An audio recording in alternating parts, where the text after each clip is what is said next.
The wind, sharp as broken glass, tore at Alara's threadbare shawl, whipping strands of matted hair across her face. She huddled against the meager shelter of a rock overhang, the biting cold seeping into her bones, promising a slow, agonizing end. Her feet, wrapped in rags long past their use, ached with a dull, constant pain, the skin raw and cracked from the miles walked since they had driven her out. The memory of their faces, contorted with righteous fury, the preacher's spittle flying as he denounced her, the women's eyes cold and hard as river stones, was a fresh wound, deeper than any physical ache. They had painted her face, not with ash or tribal marks, but with shame, labeling her unclean, an unwanted burden in their struggle against this unforgiving land. She had seen the fear in their eyes too, the fear that her mere presence, her perceived transgression, whatever vague sin they had pinned upon her, would bring ruin upon them all.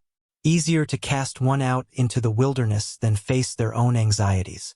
She was alone, utterly alone, the vast, indifferent plains stretching before her like a sentence.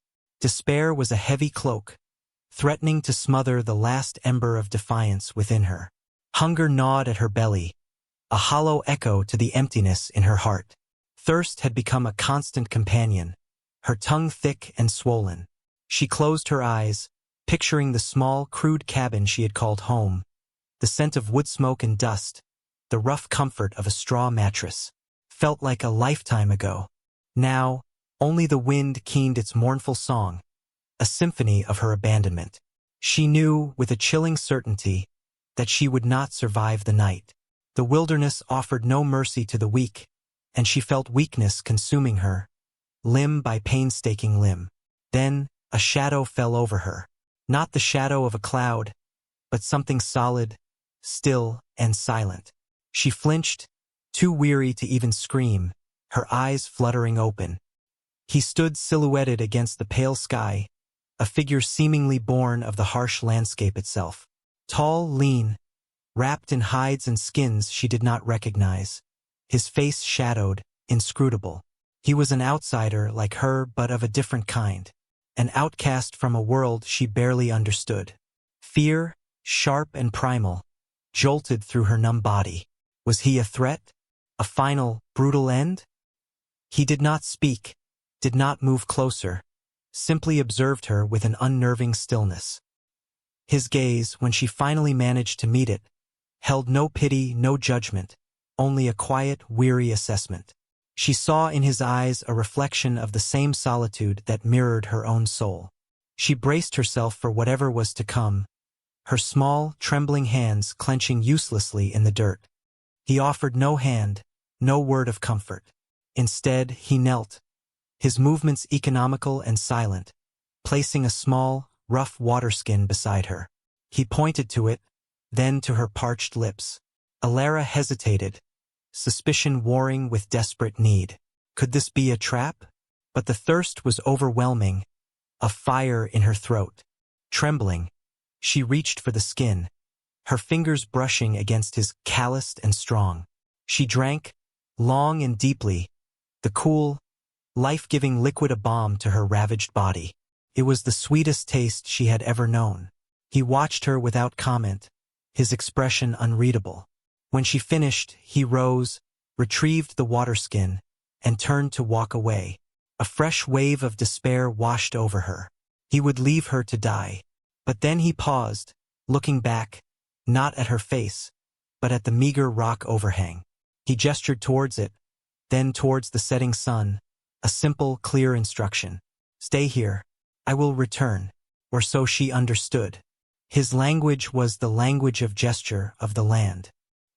He disappeared as silently as he had arrived, leaving her alone once more, but now with a few drops of water and a flicker of something else, a hesitant, fragile hope.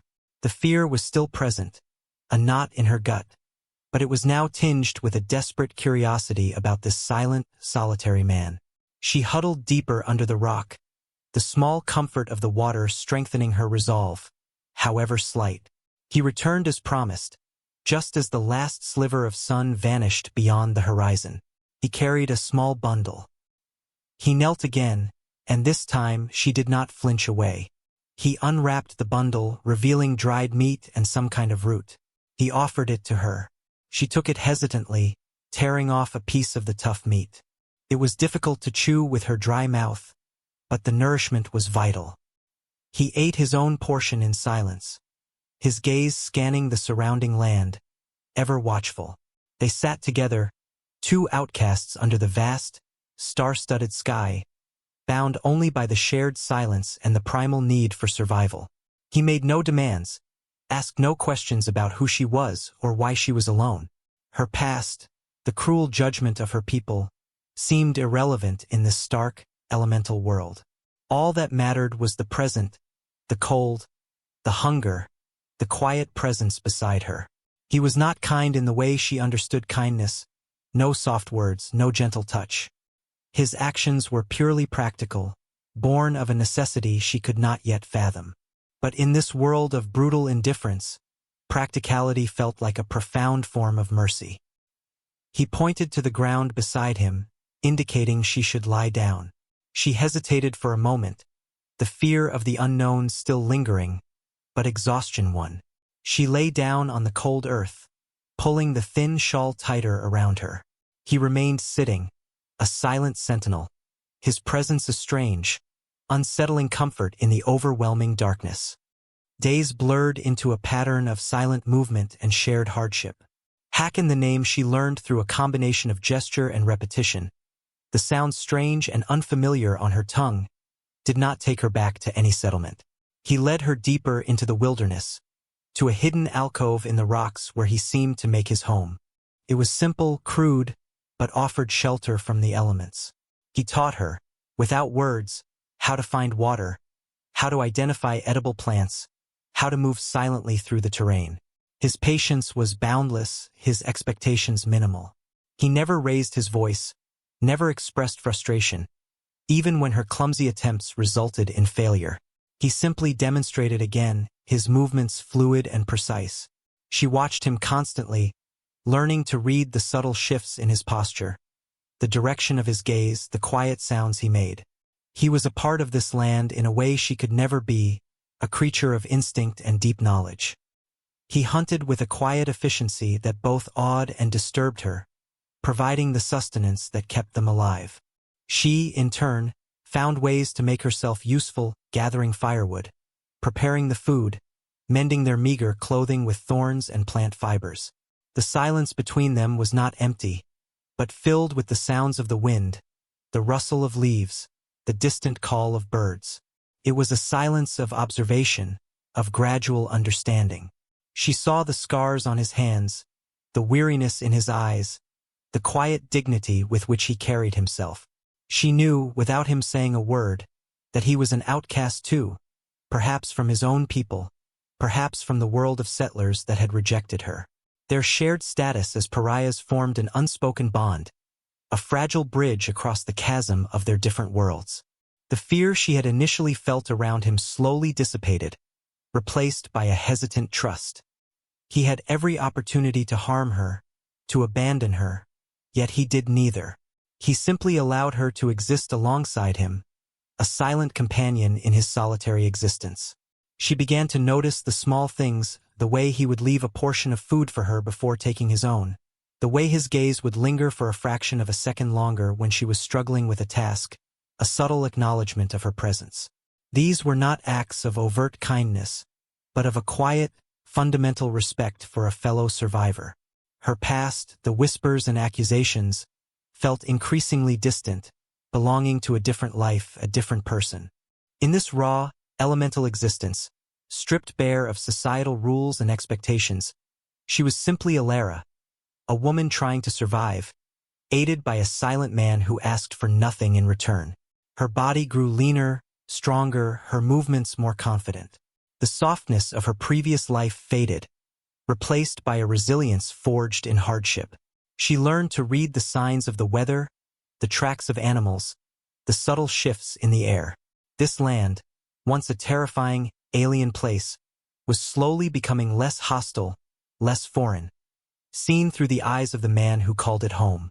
The slow build of trust between them was not marked by grand gestures or emotional declarations, but by shared sunsets, by the steady rhythm of their breathing as they slept near the same fire, by the quiet understanding that grew between them, wordless but profound. One frigid morning, a sound shattered the quiet rhythm of their lives. Not the sounds of the wilderness, but the heavy tread of horses and the distant, rough shouts of men. Hakon froze, his body tensing like a coiled spring. His eyes, usually calm and measured, were sharp with alert. He gestured to Alara, a rapid series of hand signs she now understood. Hide. Quickly. Fear, cold and sharp, pierced through her. It was her own kind, the settlers. Why were they here? Were they looking for her? Or for him? She didn't wait to find out, scrambling into a narrow crevice in the rocks at Hakon's insistence. He did not follow, instead melting silently into the surrounding terrain, a ghost disappearing into the brush. From her hiding spot, she could see glimpses of the men as they rode closer. 3 of them armed, their faces grim. Their voices were loud, intrusive, alien to the quiet world she had come to inhabit. They were searching, she realized, not just randomly passing through. They were looking for someone.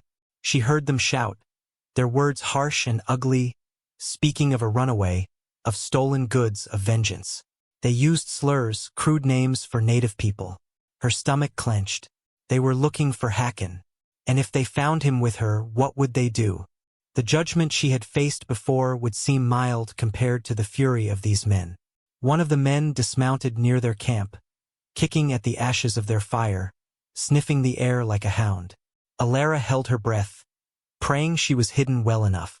Her heart pounded against her ribs, a frantic drum against the silence. Then, she heard a sound, a faint rustling in the brush, a deliberate snap of a twig away from her position. It was Hakon. He was drawing them away. The settler heard it too. "Over there!" he yelled, mounting his horse. The 3 men galloped off in the direction of the sound, their shouts fading into the distance. Alara remained hidden for a long time, listening, waiting. The silence that returned felt heavier than before, laced with the lingering threat of violence.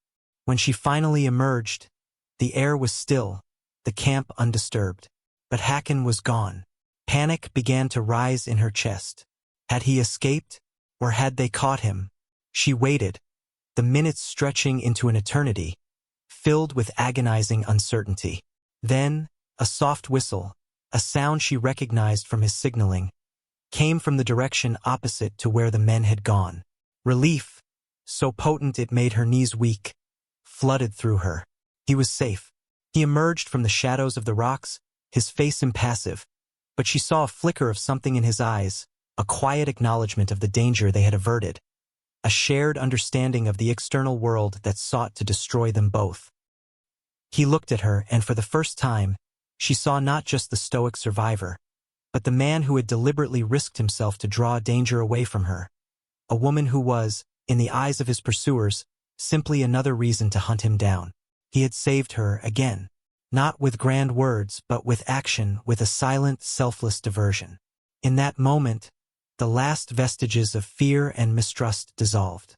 She saw him not as an alien, an outcast, but as her protector, her unexpected partner in this harsh existence. He held out his hand, not in a gesture of help, but of simple connection, a silent question.